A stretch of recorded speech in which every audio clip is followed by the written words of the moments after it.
eu sou a Jennifer Portugal, mãe, educadora parental, e hoje o nosso assunto é por quê? A clássica fase da criança de por quê tudo. Então, vamos entender o porquê que isso funciona e como agir em relação a toda essa fase do desenvolvimento da criança. Fica até o final e vamos comigo.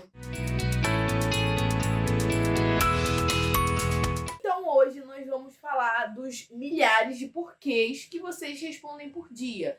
Lá por volta dos 3 anos, vocês começam a identificar que as crianças começam a perguntar por quê. Por que o céu é azul? Por que o peixe nada? Por que o nariz mexe? Por que o olho mexe? Por que a fruta cai? Por que a árvore nasce? Por que a luz é de tal cor? Então, a partir dos 3 anos, a gente começa a perceber que a criança tem um boom de entendimento das coisas. E elas fazem esse processo de entender através das perguntas. Então agora nós vamos ver alguns tópicos do porquê que a criança começa a fazer tanta pergunta. O que no desenvolvimento delas acontece e como lidar com elas. Então vamos lá.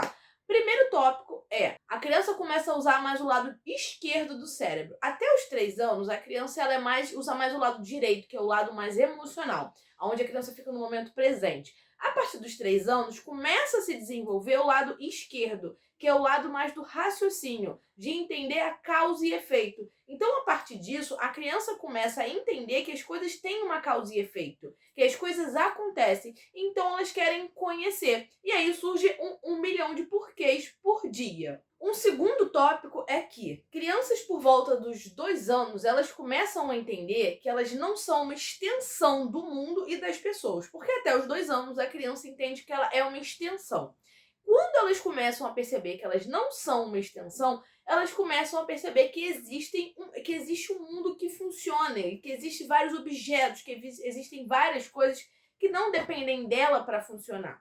Então, a partir do momento que ela percebe isso, ela se desconecta dessa extensão, ela começa a querer entender o que é o mundo, por que as coisas acontecem. Então, é um outro fator que surge para as crianças começarem a perguntar o motivo de tudo e como tudo funciona, para ela entender e fazer melhor essa separação dela e do mundo que está em torno dela e das pessoas. 3, ela começa a perceber que esse mundo que não faz parte dela é um mundo a se explorar.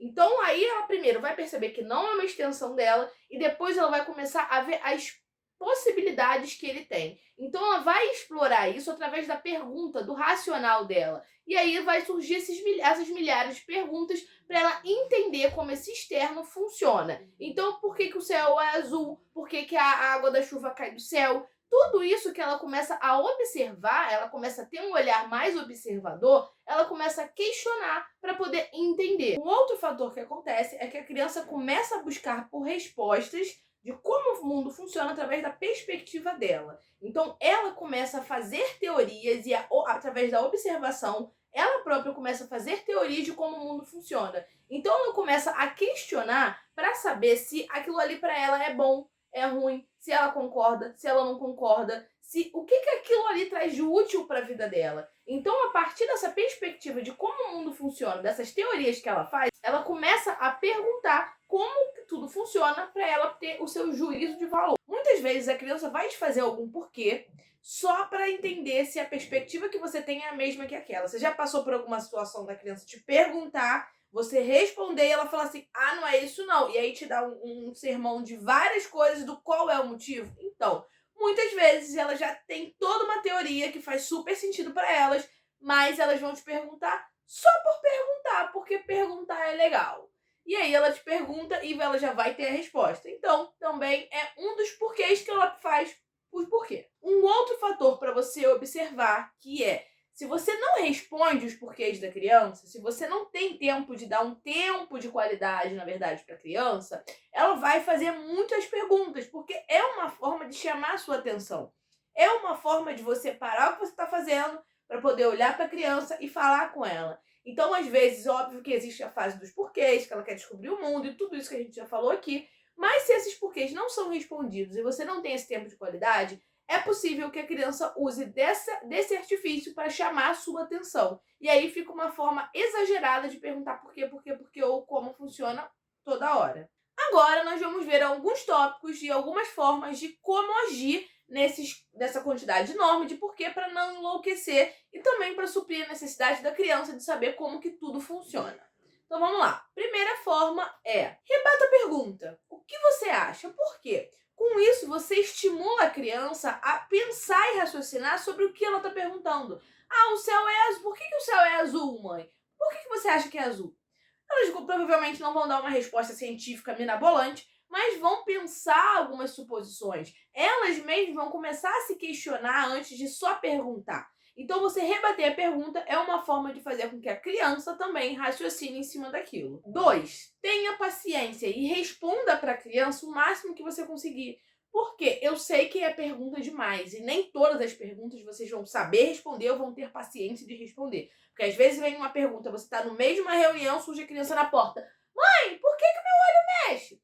Então, assim, nesse momento talvez não seja. Mas tudo que você conseguir responder e dar de informação para a criança é válido. Responda esses porquês dela que vai passar e vai amenizar depois de um tempo. 3. Faça um jogo dos porquês. Então, se naquela hora da reunião que a criança surgiu com a cabeça ali e perguntou por que o olho dela mexe, se você já tiver programado um jogo com a criança antes, vocês podem combinar que se na hora você não puder responder esse porquê da criança, se ela já souber escrever, ela pode anotar, mas o que geralmente a maioria das crianças não sabe, ela pode desenhar. E aí vocês marcam um momento da rotina de vocês para responder todos os porquês que você não conseguiu responder durante o dia. Porque isso é uma forma de tempo de qualidade junto e de você ir incentivando a criança a observar o mundo e a continuar te perguntando e questionando sobre tudo. Seja lúdico e objetivo nas suas respostas. A criança não precisa saber a forma científica que as coisas acontecem, como que o mundo acontece. Você não precisa pegar e explicar a astronomia inteira para a criança porque ela perguntou por que a estrela brilha.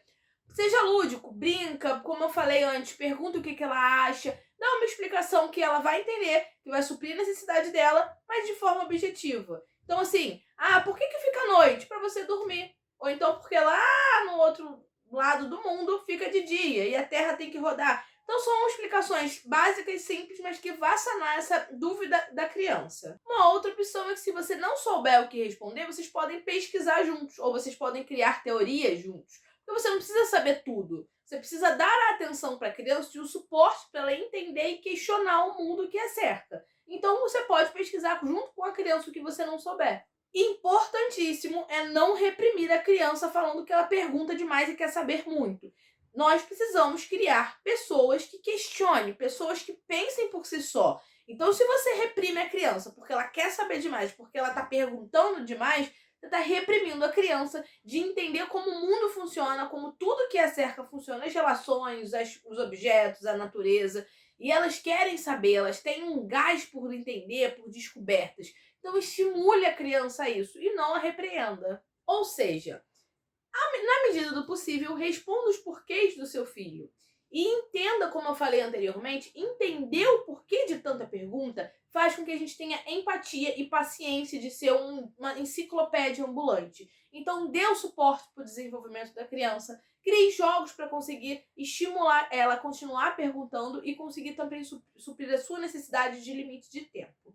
Então, se você gostou de entender um pouquinho sobre como funciona o desenvolvimento da criança, deixa aqui embaixo qual a pergunta mais mirabolante que você já recebeu.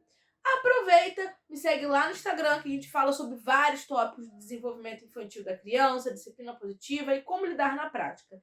E se você precisa de ajuda para lidar, seja com a fase dos porquês, seja com a disciplina do seu filho, seja em diversas coisas da situação da rotina, aqui embaixo eu vou deixar o link do atendimento individual para eu conseguir na sua rotina te ajudar a dar um suporte de educação emocional e uma disciplina respeitosa para o seu filho. Tchau, tchau e obrigada por assistir até o final.